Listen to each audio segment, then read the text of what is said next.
Good evening. What I want to look at again this week with you, Year 12, is the idea of just pushing our way, making our way through the different units. So tonight we're going to be looking at poetry analysis, which is the Unit 2 paper. So before we sort of look at the paper in depth, what we need to sort of figure out really when we're going through this particular paper is, what it means initially to analyze a poem. So the whole purpose of the analysis with regards to poetry is you're trying to sort of really figure out what the theme of the poem is, sort of what the poet is trying to achieve. So the poet will be using things such as literary devices, figurative language, imagery, etc., in order to make a specific point about their chosen poem.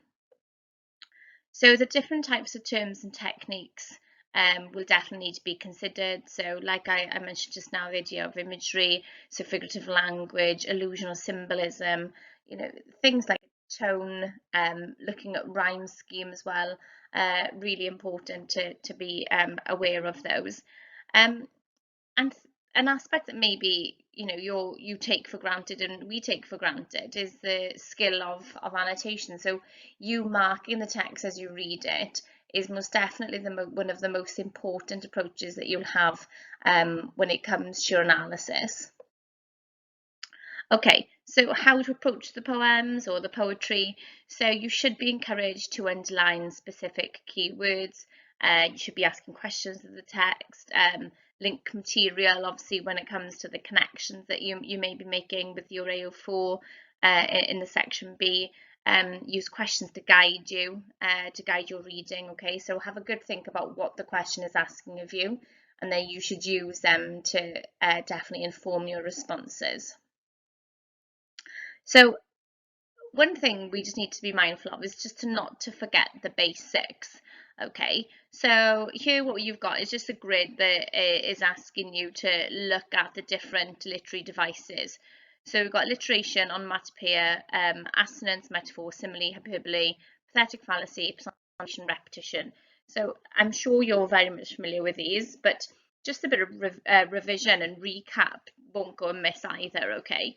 So alliteration, the occurrence of the same letter sound at the beginning of closely connected words, so things like sweet singing, baffled bravery, things like that, okay? Onomatopoeia then is the process of a word which imitates or resembles or suggests the sound, so roar, bang, crash are all possibles here. Assonance, so the repetition of identical or similar vowel sounds, cold, bold, wet, set, taste, paste, feel, real. Metaphor, this is one that people confuse, sort of metaphor and simile, okay? So metaphor, so when you say something is something else, so there's no comparison being made, there's a direct sort of link that it is something else. So the exam was a breeze, he is a pig, the world's a stage, okay? So all are metaphors. And then the use of the simile then is comparing one thing to another, very much often using the words like or as, so strong as a bull, sweet like chocolate, the types of things you could potentially think about. Hyperbole is an exaggeration, so often the hyperbole is used to evoke sort of quite strong feelings, quite strong emotions. There's an element of intensity that is often attached to the use of the hyperbole. Pathetic fallacy, so it's a poetic description which attributes to human emotion, most definitely often associated with the weather. So there's sullen clouds, you've got that emotive twist on it. Personification, where you give inanimate objects human sort of attributes or human qualities. So the lightning danced across the sky, the alarm clock yells at me, the wind whistled, and then repetition. Then the last one here, you've got sort of the repetition of phrases or words that emphasize or highlight emotions or feelings or ideas that a poet is trying to suggest or put across in his or her writing. Okay, so some ideas when it comes to the approach. We'll start at the top and work our way around clockwise from language around, okay? So how it's basically just how to look at poetry and what not to neglect and what to make sure that you definitely cover. So here you've got the language aspects, so the use of alliteration, onomatopoeia, like we just had a quick look at, okay, any colloquial expressions. And we're going to think about what effects are being created by the poet's choice of diction or vocabulary choices. And then obviously we need to have a think about the structure, so how is it put together, how is it organised, how many stanzas, are they similar in length, does the structure reflect anything? And then tone. So what is the attitude of the poem? Is it serious, angry, humorous, sarcastic? Is it maintained? Does it vary or does it change throughout the course of the poem? Theme. Are there any specific ideas or subjects the poets are trying to convey beyond the surface meaning of the poem? And then obviously we've got the idea of imagery that's linked in here. So metaphor, simile, personification. What kind of image is being created in the mind of the reader? The narrative stance as well. Okay, so who is speaking? Is there a persona? Is there a straight narrator? Is it the poet's voice? Punctuation, so the way it's put together, the structure of it, as in the sentence structure, is really important. Okay, are there line run-ons? Is the punctuation used sort of for powerful effect? Does it draw emphasis to specific words, phrases, or ideas? Look at the significance also of the title. Okay, maybe even consider, does it come from a collection? What are the other titles, or what are the other ideas and attitudes expressed within that collection? And then the rhyme scheme, so is there use of internal rhyme, assonance or rhyming of vowel sounds, and what is the impact of the rhyme scheme that's been created by the poet as well. Okay. So things like language and imagery, like we touched on, okay, so use of imagery relates language features such as metaphor, simile, choice of adjective and verb. However, it's a very important part of many poems, and emphasising as a separate aspect from other language features may actually help you analyse it more closely. Imagery is ideas and feelings suggested when particular turns of through particular turns of phrase, figurative language, specific verbs and adjectives are being used.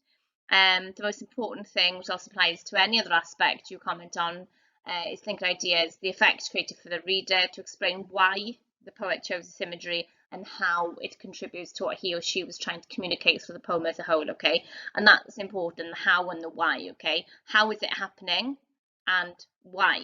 Okay, why do you think they've chosen a specific imagery choice and the impact that that has? Okay, you won't get marks just saying the poet uses simile comparing his friend to a rhinoceros. You must offer a reason the poet used it, or comment on the effect it contributes to the poem overall. Okay, so things to look at. So language that creates an image in your mind or appeals to senses. Language that directly or indirectly compares one thing to another. Possibly language that contributes to atmosphere, especially in the use of descriptive language. Language features can also include things like colloquialisms, slang, jargon, onomatopoeic words, apostrophes and exclamations, alliteration, assonance, personification, oxymoron, pun, proper noun, so looking at naming specific places or people, and possibly as well the use of direct speech. So they're things that you most definitely could consider. So with regards to the paper, the skills that you have developed up until now should definitely allow you to synthesize and reflect upon knowledge gained from, you know, the courses as a whole so far. Okay, so your year 12 time, to be able to apply your skills of literary analysis. Okay, so don't disassociate your unit 1 work, okay, where you're putting across that close analysis of language when it comes to prose, because very similar techniques like imagery, looking at sentence structure, organization, looking at what the writer was trying to achieve, the same skills definitely cross over. Okay, it isn't one set of skills for one unit. Okay, a lot of them definitely cross over. Okay. So when we're thinking of this paper, we need to think about the feedback from the principal examiner. Okay, so we'll look initially at section A. So here what you've got is the critical analysis. So a range of responses was seen in section A, with most successful being selective and fully engaged with not only the text but also the question focus. Some lacked clear focus and produced full analysis of the named poems, which not only affected their timing but also had a massive impact on AO1. The wording of each question provides a focused analysis and should lead to a more selective approach. The biggest issue with regards to rubric infringements was using parts of the mark scheme, so AO3 and AO5, which isn't actually included for section A, okay? So when we're looking at the specific guidelines, okay, looking at AO1 and looking at AO2, so what has been suggested from what the principal examiners have seen, what makes a good response is shown here. So a clear understanding of the named poem is essential for this assessment objective, and many original highly perceptive responses have been seen. Some candidates appeared unfamiliar with some poems, showing only sort of vague knowledge of the text. The better responses used literary terminology, used linguistic terminology as well, and obviously beneficial to their textual analysis. Many responses displayed a strong grasp of academic register, so avoiding slang, for example. However, the more weaker responses showed that there were some responses, some candidates who were too informal and too personal. Like it's quite clear here, okay, candidates are discouraged from referring to the poets by their first names, and avoid using first person when you're writing your essays, okay, because it doesn't really adhere to the academic register. A lot of punctuation and spelling errors as well, which would impact your the quality of your AO1, and it's been noted that it's nice to provide a brief, okay, emphasis on the brief, overview of the poem before you go into your detailed analysis. And then with AO2 then, okay, so the most successful candidates were selective in their choice of textual evidence when analysing the text. All of the inclusion of an overview is good practice. Too many try to analyse the entire text, and a closer analysis of fewer quotations would have improved the quality of their responses. Feature spotting, an issue. Feature spotting is like what I noted earlier. So if you're just stating that a simile is used and not considering the how and the why ideas as well, okay, so what is the author trying to do? Candidates remind that AO2 addresses the analysis of techniques and their impact on the reader. Stronger responses explore both aspects, while some will refer to one element, okay, so it's just remembering the implicit meaning as well as the impact on the reader, okay. So approaching poetry, okay, for some it often is and can be ambiguous. Ideas can be expressed in a metaphorical way rather than really explicitly. There is a shape to the writing which may add another layer of meaning. The meaning can be condensed. Ideas are structures and stanzas as units of meaning rather than in chapters or paragraphs like maybe be used to with your unit 1. These units of meaning can flow into each other for effect, so common distinct to meaning on punctuation, rhyme scheme, structure and rhythms, the types of things you should be thinking about. In this unit, candidates will demonstrate their ability to analyse how meanings are shaped in poetry texts, show understanding of ways in which poems relate to one another.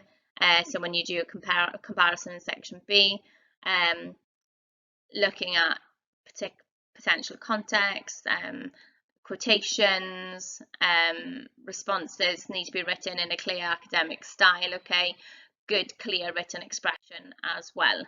Okay, so we're going to look initially now at your section A, okay, where you're required to look at two paired texts, okay, so we're looking at the entire unit 2 here. Okay, so here's your options. You've got Thomas and Lewis, D.H. Lawrence and Gillian Clarke, Yeats and Absey, Hughes and Plath, Larkin and Duffy, and Heaney and Shears. Okay, the most popular of those, I think, are Larkin and Duffy, and Lawrence and Clarke. So we'll be having a look at some of those during the course of this, okay? So section A is your critical analysis, okay, where you'll be expected to answer one question from a choice of two, and the demands is that you are required to write a critical analysis of one poem taken from the selected text from the list given, and then the poetry comparison, so that will be your section B. You must answer one question from a choice of two,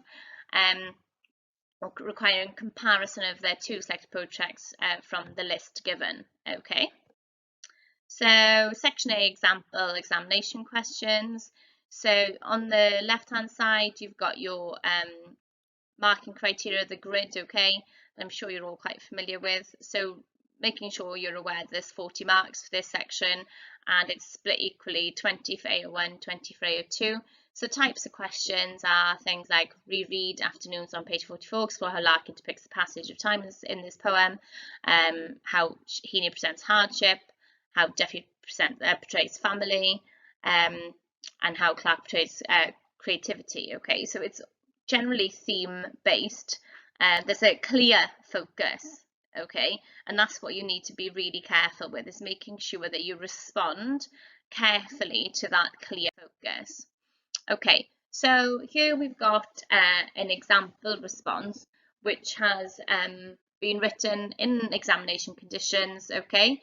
So it's based on Well Tread by Duffy, and it portrays, and it's questioning, okay, the question is asking, reread Well Tread on page 10, explore the ways in which Duffy portrays school life in this poem, okay.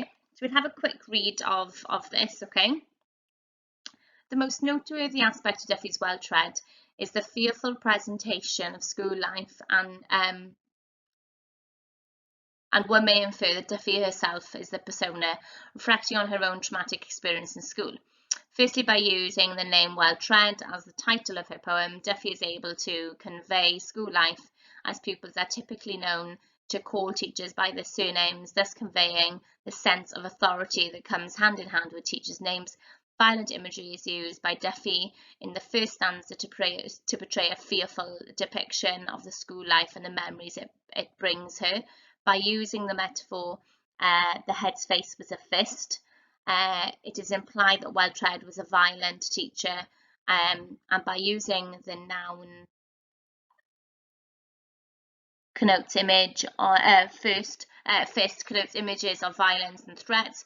Perhaps this metaphor is used to show how her school life comprised of being fearful of the aggressive head teacher, and perhaps such imagery is used by Duffy to convey the violence of a child, in the sense of a child, as she imagines his face to be replaced by a threatening fist.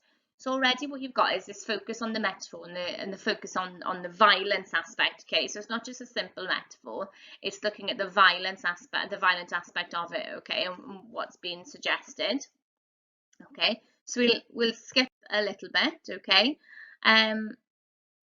If we look at the top of the page, so Duffy uses plosive alliteration to emphasise a fearful depiction of school life, as the big brass bell dum on his desk may be a symbol of the power and authority held by Well Tread, and the connotations of order and discipline reflect in the confinement of school life.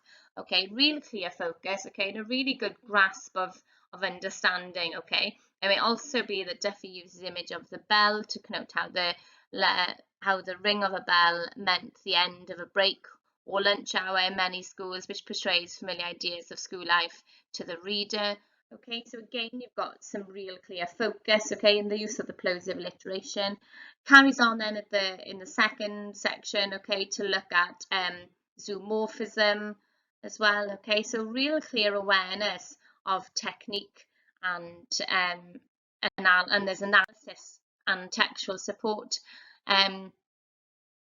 You've got the use of looking at exaggerated imagery here with the use of stalked, and as you can see, there's commentary that's been written by the examiners, okay, so choice of things like perceptive, accurate, fluent, sound, okay, showing that this particular candidate is definitely answering with some capability, and is answering with some confidence, okay.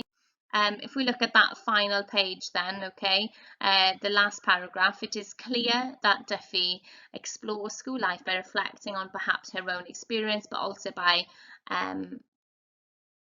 making the poem universal. She is able to create an image of the pain and injustice suffered by many during their childhood as a result of the confinement and strictness of school life, okay? So you can see the marks there. So AO1, band 5, 18, AO2, band 5, 17. Okay, and you can see the bands that have been cut out and put there. Okay, so perceptive discussion of extract, very well developed argument, a good grasp or confident grasp of concepts, of ideas, and good use of terminology here. Quite a perceptive analysis of the writer's use of language and techniques, okay, and really quite confident textual support is being provided also. So if we have a look at just the AO2 on this particular slide, okay, so this is just feedback generally for the question.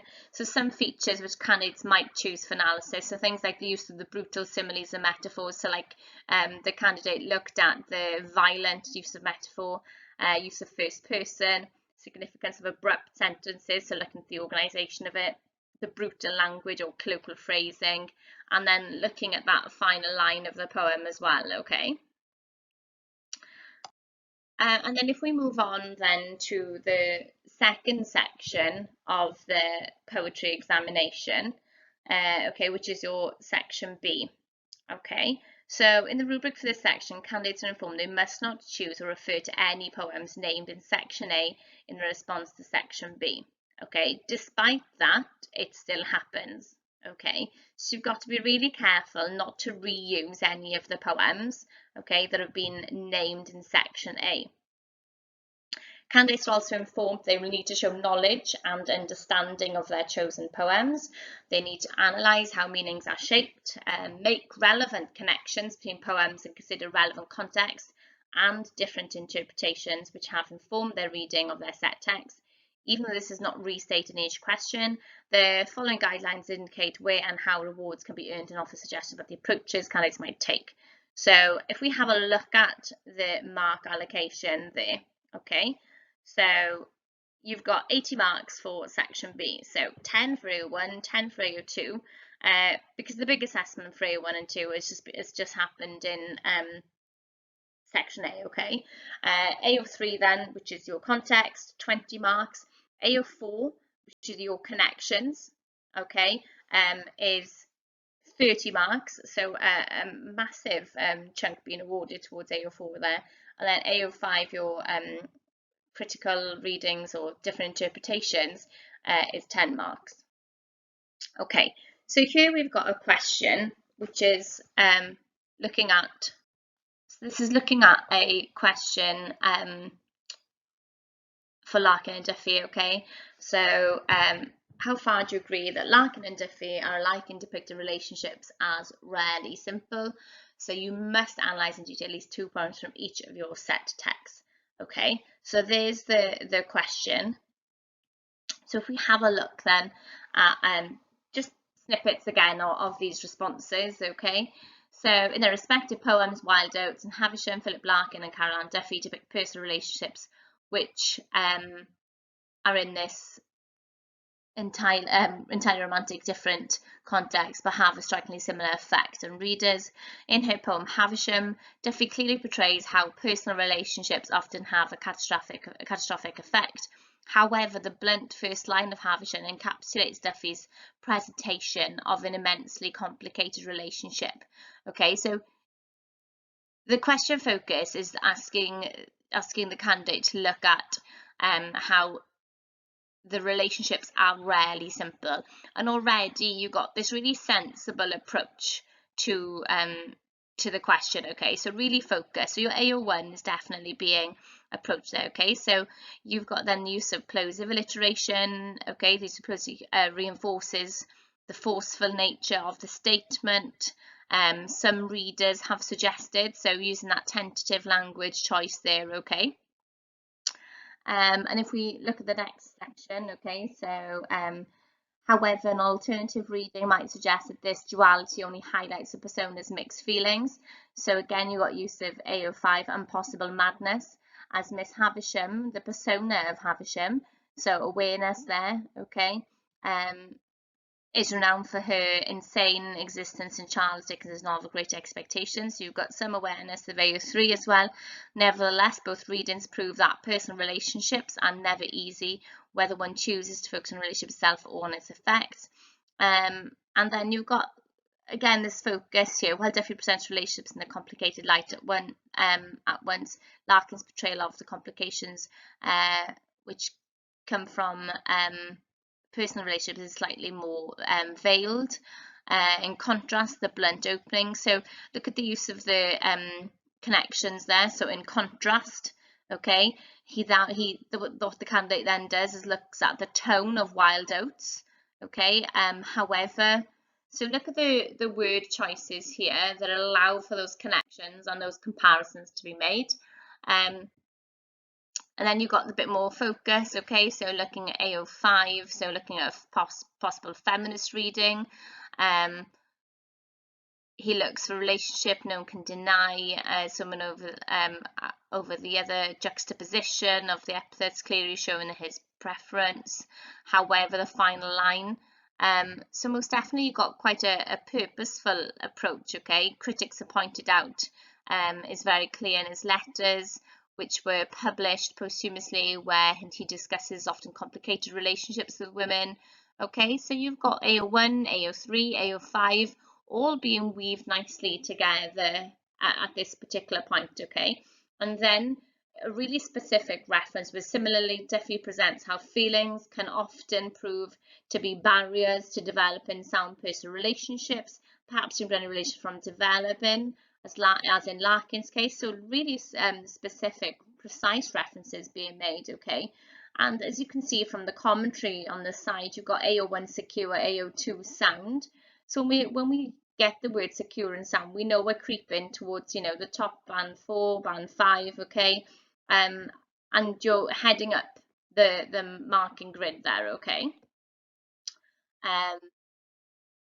Again, you've got AO1 here. If you look at the second paragraph, these vivid descriptions echo the detail Larkin demonstrates in Wild Oats. So again, making some quite purposeful connections.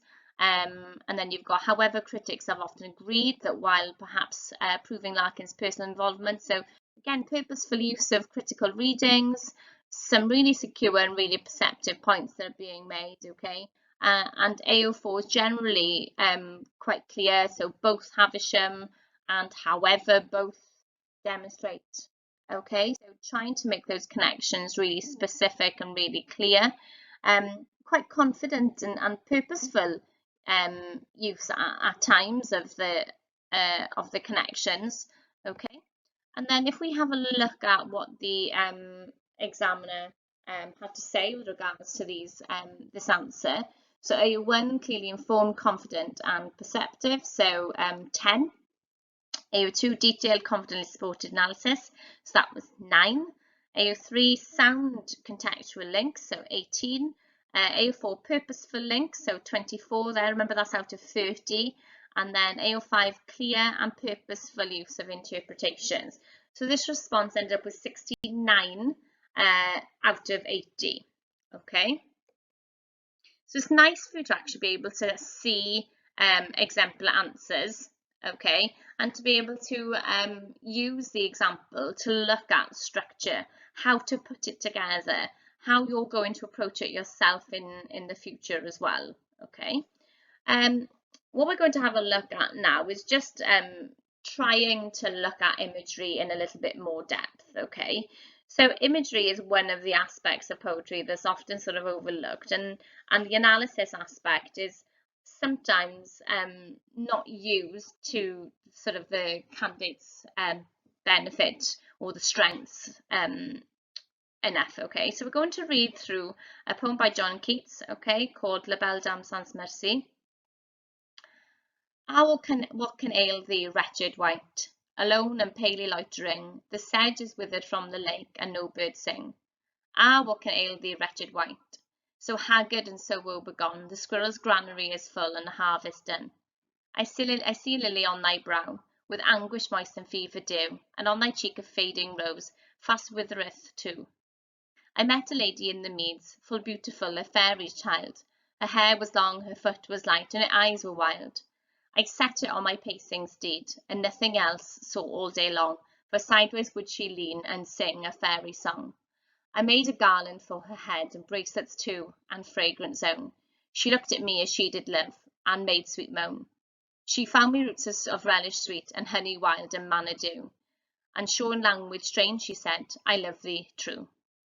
She took me to her elfin grot, and there she gave and sighed deep, and there I shut her wild sad eyes, so kissed to sleep.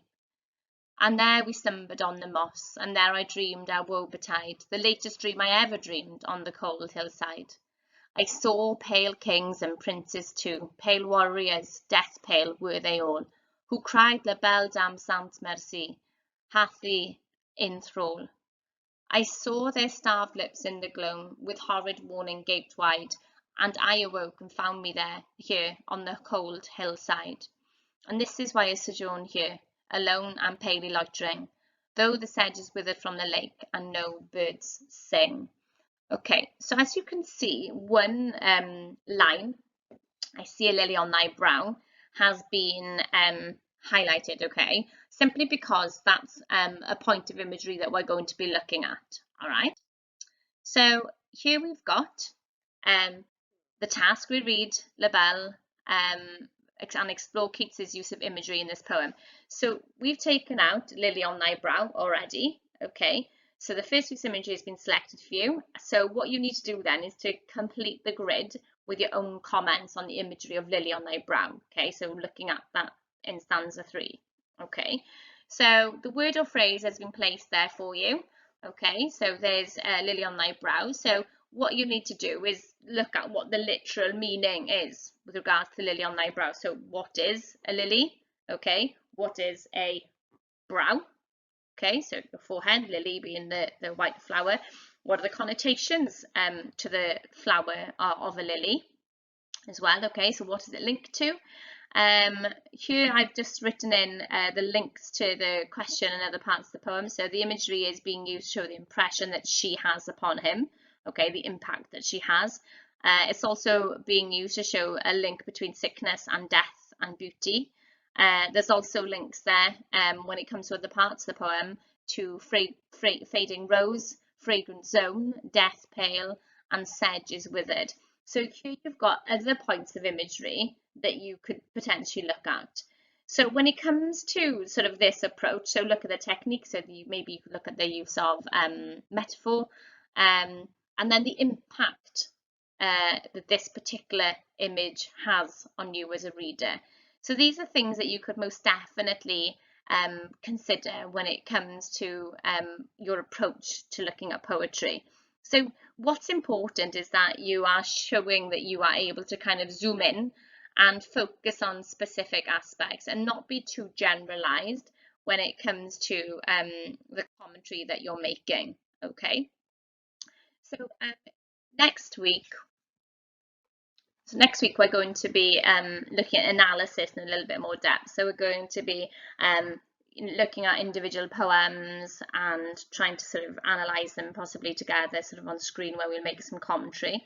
So the things I want you to remember for today's lesson is just the use of the connections are really important, okay?